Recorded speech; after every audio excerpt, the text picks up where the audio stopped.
Assalamualaikum warahmatullahi wabarakatuh.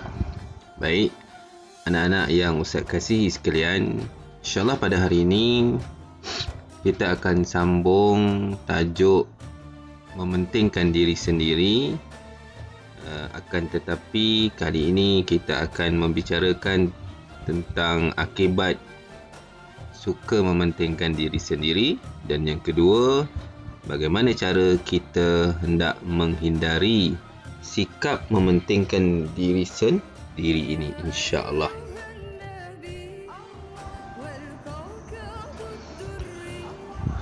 Okey, kita tengok akibat suka mementingkan diri sendiri. Baik, sama-sama kita baca mengikut apa yang Ustaz baca.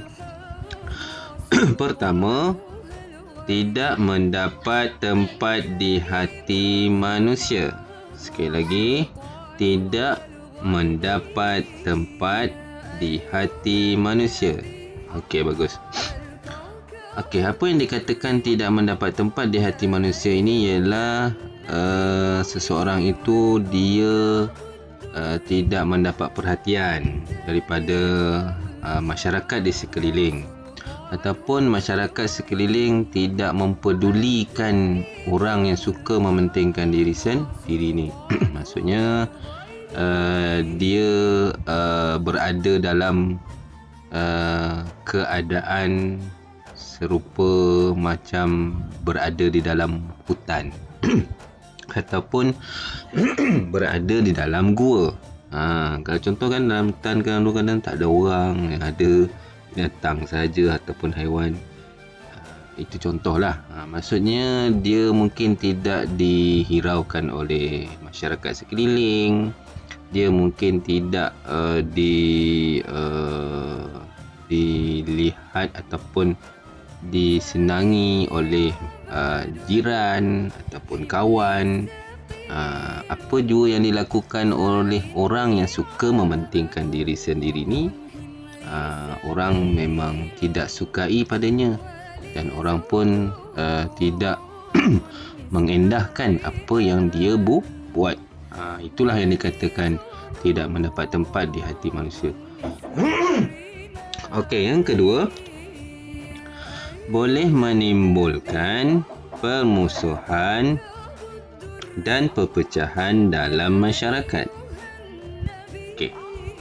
Okey, yang kedua ni akibat orang yang suka mementingkan diri sendiri, dia boleh menyebabkan masyarakat ataupun jiran yang ada dalam kelompok dia tu berpecah, ataupun dia boleh menyebabkan sesuatu komuniti itu tidak menyenangi akan orang yang suka mementingkan diri sendiri ni. Kadang-kala boleh menyebabkan pergaduhan, boleh menyebabkan pertelingkahan.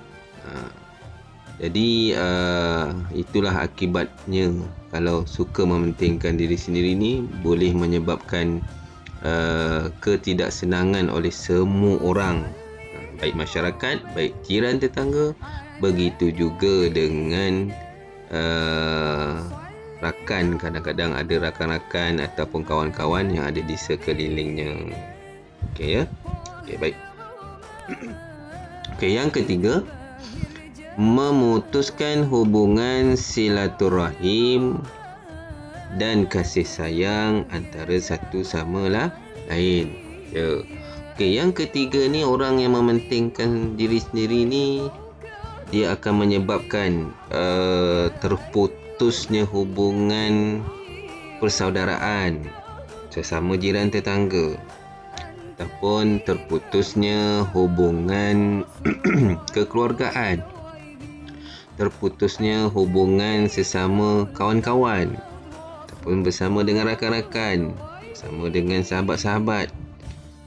Jadi orang yang suka mementingkan diri sendiri ni menyebabkan tidak berlakunya antara satu sama lain itu ada sifat kasih sayang.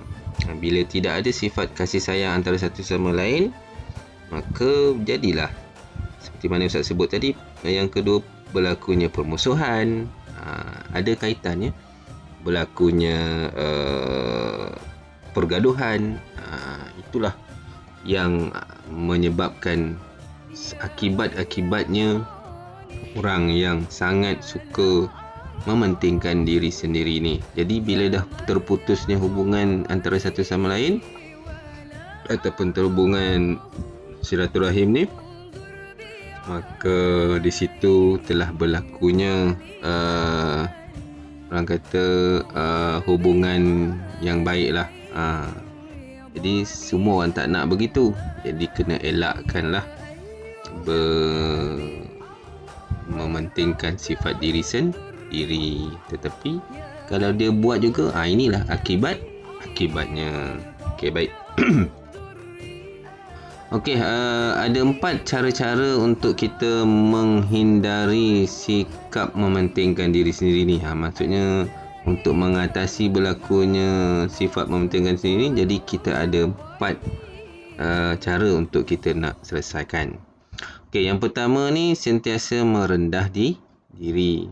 Maksudnya yang pertama ni dia sentiasa tawaduk, sentiasa istiqamah, sentiasa meyakini bahawa Allah bersama dengannya. Allah sentiasa membantu ataupun Allah sentiasa memandang orang yang suka bersikap baik. Maksudnya dia tidak suka membuat perkara-perkara yang tidak baiklah. Okey. Yang kedua, sentiasa melakukan kebaikan. Jadi yang kedua ini maksudnya dia buatlah benda-benda yang baik. Sentiasa menolong orang, sentiasa menolong jiran, sentiasa berakhlak mulia, sentiasa bersedekah. Jadi banyaklah benda amalan-amalan yang baik yang boleh dilakukan. Jadi kalau dia buat benda yang baik, akan terhindarlah daripada untuk melakukan ataupun bersikap mementingkan diri sendiri. Okey, yang ketiga, sentiasa bertakwa kepada Allah. Okey, yang ketiga ni maksudnya dia sentiasa ingat kepada Allah Ta'ala, sentiasa muhasabah diri kepada Allah Ta'ala, sentiasa maksudnya dalam sepanjang masa itu dia ingat kepada Allah. Sama cara dia macam-macam lah. Boleh sama ada bertasbih, bertahmid kepada Allah. Kalau contohnya dalam waktu-waktu kosong atau waktu lapang tu, dalam saya kata ni dia ingatlah ucapan yang baik-baik lah. Ucapan contohnya subhanallah, alhamdulillah, wala ilaha illallah, Allahu akbar.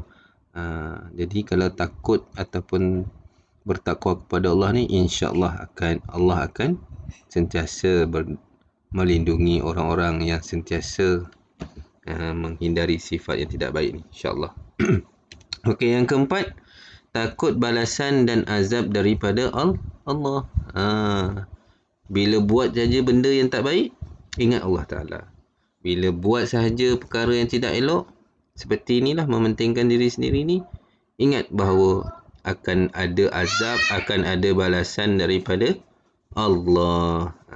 Sebab apa yang kita buat itu, sama ada baik ataupun buruk, maka akan ada balasan daripada Allah. Ingatlah. Okey, baik.